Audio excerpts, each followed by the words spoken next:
Mga kapaglaw, maayong buntag kaninyong tanan ug maayong adlaw nga igpapahulay. Ang atong hilisgutan karong Mayo 10 giuluhan og nahibalag ni J.N. Loboro si J.N. Andrews. Ang atong teksto makita sa Salmo 19:7. Ang kasuguan niyo ba hingpit nga nagapabago sa kalag.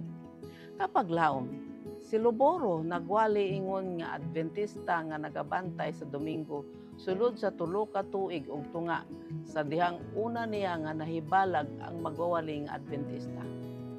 Ilado kaayo sa kanhi nga sa Millerites nga pundok ang daghan sa mga sakop sa Siatdor. Adunay pagkapanitiko nga pagkahilig ug ang mga tawo misulti kang Loboro nga ang pundok nga hapit na niya mahibalag wala lang sila nagbantay sa Sabado, inay nga Domingo, apan sa dihang sila magkauban sila na nang siyagit ug sila adunay pinakasaba nga panatikong pasundayan. Wala kaayo si Loboro, sobra nga nabalaka nga makikibalag ni anang mga tao.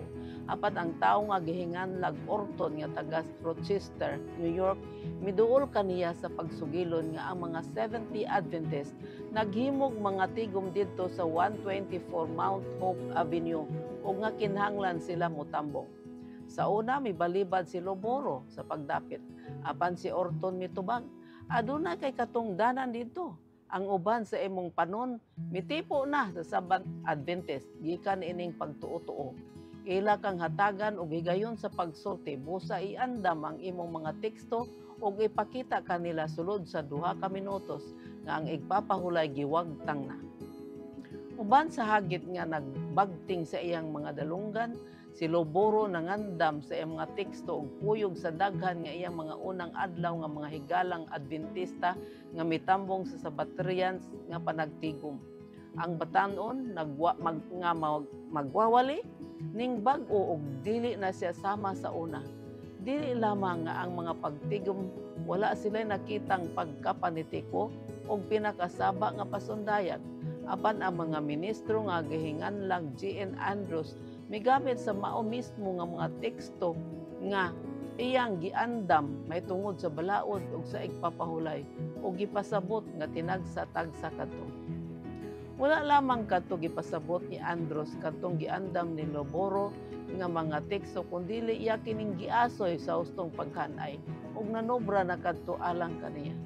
Si J.N. Loboro midawat sa igpapahulay sa ikapitong adlaw ni atong September 1852 ug dayon nagsugod sa pagwali alang sa mga Batarians nga Adventist. Sa ulahing mga tuig si Loboro nagdumala sa Adventist Church dito sa California ug sa England. Siya nag-alagad nga usa ka pastor ug administrator sa daghang mga bahin sa Estados Unidos ug nagpatik sa nahuunang kasaysayan sa Seventh-day Adventist Church niadtong 1892. Ang Rise and Progress of Seventh-day Adventists gibag-o niadtong 1905 ingon nga the Great Second Advent Movement.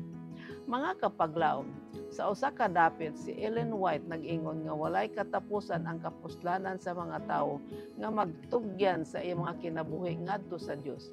Mao kadto ang kahimtang ni J.N. Loboro ug mausab kana ang mahitabo sa matag usa kanato.